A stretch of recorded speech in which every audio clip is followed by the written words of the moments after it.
Assalamualaikum warahmatullahi wabarakatuh. Salam sejahtera bagi kita semua. Seperti biasa nih, Dewi menemani kalian untuk mengulas beberapa informasi maupun berita yang terbit di koran Harian Rakyat Benteng Jumat 30 Juli 2021. Apa kabar kalian semua?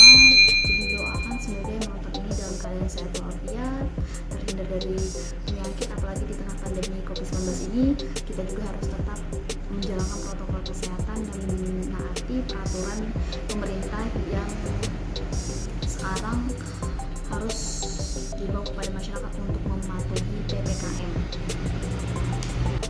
Nah, tanpa banyak basa-basi, lanjut saja. Tapi sebelum itu, jangan lupa untuk like, share ke semua media sosial yang kalian punya. Berita utama hari ini mengenai korupsi. 3 tersangka dugaan korupsi berpeluang ditahan. Dilaporkan dari Karangtinggi, Kejaksaan Negeri Kabupaten Bengkulu Tengah terus melakukan penyidikan kasus dugaan korupsi.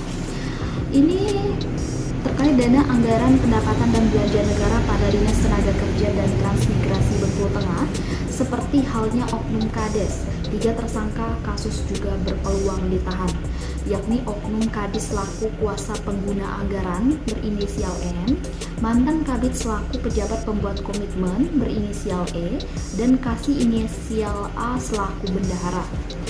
Lalu menjelaskan adapun dana dipergunakan untuk program penempatan dan pemberdayaan tenaga kerja dan pembangunan infrastruktur dengan anggaran mencapai 1.059.420.000. Dari hasil pengecekan langsung dengan meminta bantuan dari tim teknis Dinas Pekerjaan dan Penataan Ruang atau PUPR Benteng. Untuk Jalan Padat Karya ditemukan adanya kekurangan volume dan ketidaksesuaian material pada rancangan anggaran biaya. Kemudian untuk pemberdayaan berupa tenaga kerja mandiri, pola pendampingan diketahui seharusnya dilakukan pelatihan sebanyak 3 kali, namun kenyataan di lapangan hanya dilaksanakan 1 kali. Nah, sehingga terdapat selisih uang transfer peserta. Namun dalam pertanggungjawaban tetap tertera 3 kali pelatihan. Lalu menuturkan dalam kasus ini terdapat pasal 2 dan 3 Undang-Undang Tindak Pidana Korupsi dengan ancaman hukuman minimal 4 tahun penjara dan maksimal 20 tahun penjara atau hukuman seumur hidup. Berita selanjutnya masih dari halaman utama, 5 miliar rupiah untuk bangun Intake. Dari Pondok Kelapa, selain mendapatkan bantuan dari Bank Dunia, Kabupaten Bengkulu Tengah juga menerima bantuan senilai 5 miliar rupiah dari Anggaran Pendapatan Belanja Negara, Kementerian Pekerjaan Umum dan Perumahan Rakyat. Nah, rencananya ini dana akan dipergunakan untuk pembangunan Intake di Desa Talang Boseng, Kecamatan Pondok Kelapa. Direktur Perumda Tirta Raplesia Siti Yunisi AZSE ini mengatakan jika akibat bencana alam beberapa tahun lalu membuat Intake saat ini dalam kondisi yang kurang baik, sehingga perlunya pembangunan Intake baru agar penyaluran air bisa berlangsung maksimal. Sementara itu hingga saat ini pendistribusian air PDAM di Kecamatan Pondok Kelapa khususnya Desa Bintang Selatan, Pasar Pedati, dan Talangpau masih belum bisa dilakukan. Nah, lantaran dalam tahap perbaikan pompa Intake yang rusak, terlebih lagi alat yang rusak menunggu pemesanan dari Jakarta.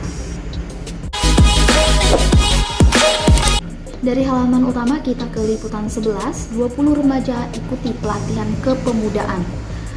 Dari liputan 11 RBT, kemarin sebanyak 20 remaja yang tergabung dalam Karang Taruna Desa Sidodadi Kecamatan Pondok Kelapa ini mengikuti pelatihan kepemudaan.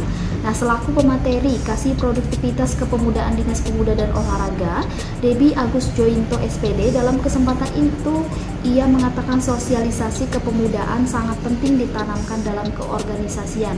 Nah, sehingga masyarakat mempunyai perhatian dan peranan dalam bidang kepemudaan. Debbie juga menambahkan organisasi yang dibentuk oleh masyarakat legalitas merupakan hal yang utama seperti halnya membuat rekening organisasi dan notaris.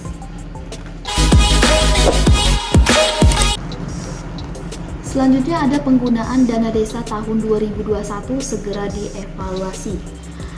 Pemerintah Kabupaten Bengkulu Tengah akan melakukan evaluasi dan monitoring terhadap penggunaan dana desa tahun 2021, difokus terhadap 3 kegiatan yakni penggunaan dana pencegahan dan penanggulangan COVID-19, penyaluran bantuan langsung tunai, dana desa serta pelaksanaan padat karya tunai desa. Kepala Dinas Pemberdayaan Masyarakat dan Pemerintah Desa atau DPMD Benteng, Dr. Andes Tommy Marisi MSI melalui Kabid Pemberdayaan Pemerintah Desa Deni Zarniawati SHMH mengatakan jika evaluasi dan monitoring yang akan dilakukan diharapkan mampu mengetahui berbagai kendala yang dihadapi desa dalam penggunaan dana desa tersebut.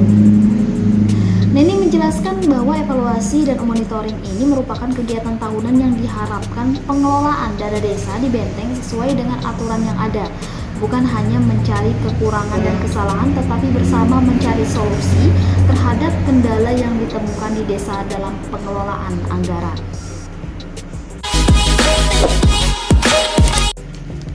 Berita terakhir hari ini dari halaman Kota Bengkulu, kondisi PPKM pelayanan di Disdukcapil tetap dibuka.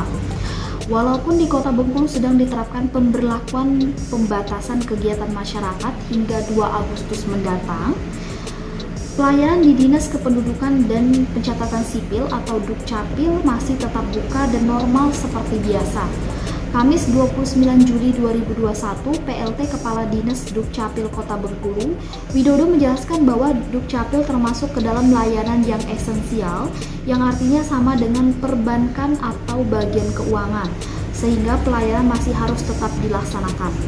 Untuk itu, pelayanan terus kita buka, apalagi terkait dengan tes CPNS, banyak sekali ditemukan keluhan bahwa data tidak connect atau tidak online, bahkan ada yang tidak valid, sehingga pihak Dukcapil harus menyikapi hal ini. Ia juga meminta masyarakat untuk memaklumi kondisi saat ini, apalagi saat PPKM. Selain itu, ia juga mengungkapkan meski di masa PPKM, pelayanan di Dukcapil tidak ada pembatasan kuota yang dilayani perharinya, dan setiap pelayanan terus mengedepankan protokol kesehatan yang ketat.